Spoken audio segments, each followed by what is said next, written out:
I'm setting up an RTA outdoor kitchen with Coyote appliances.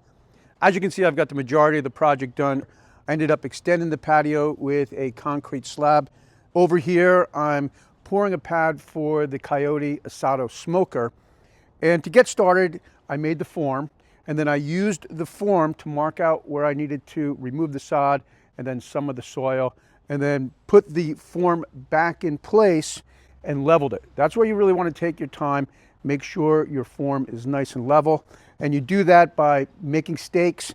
You'll pound the stakes in next to the form.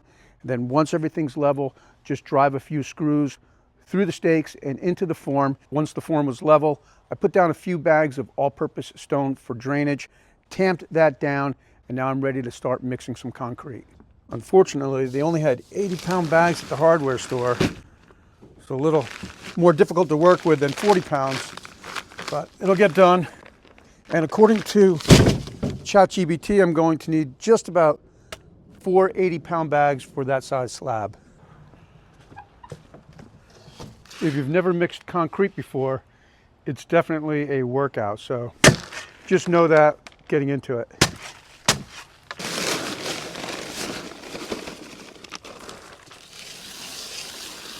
I'm just going to wet it down a little bit, mix it, wet it down a little more until it looks good.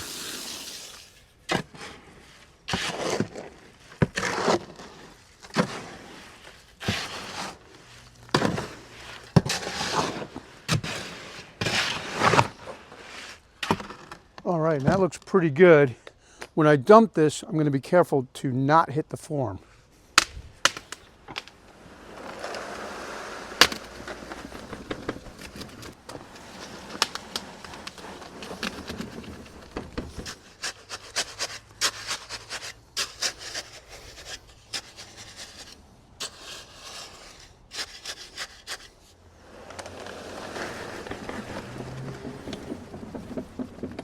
I'm getting pretty close now with 3 bags, so I'm going to use this wooden trowel to get it close to the edge and kind of figure out exactly what I'm going to need.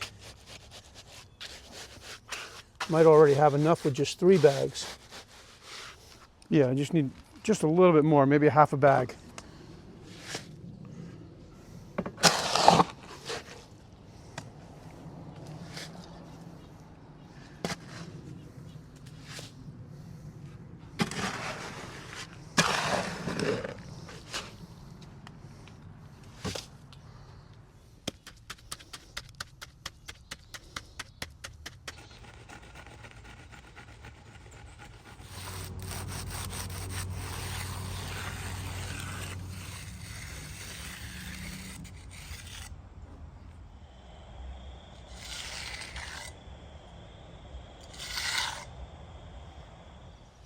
I've let the concrete set up, and now I can go ahead and remove the form.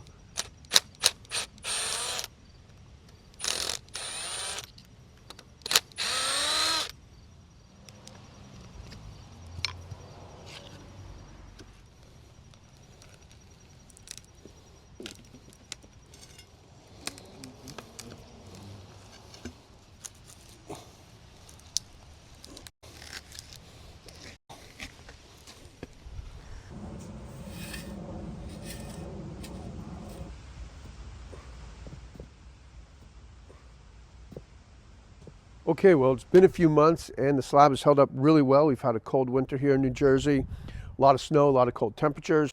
As you can see, I've got the Asado smoker grill set up along with the base. The base is sitting on the slab and the slab looks great. This is a traditional wet pour, as I pointed out in the video, and knowing what I know now, I would stick with the wet pour. The internet kind of blew up with the whole dry pour thing. That's what I did over here just because I wanted to test it out. I would never do it again. The dry pour, in my opinion, was a lot more work than a traditional wet pour. I don't have the same confidence in the dry pour.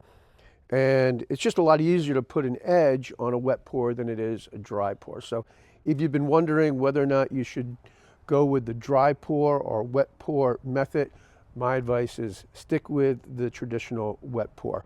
I hope you found this video helpful. If you want to know more about Coyote outdoor appliances and RTA Kitchens. I'll have a link in the description below. Thanks for watching, and I'll see you next time.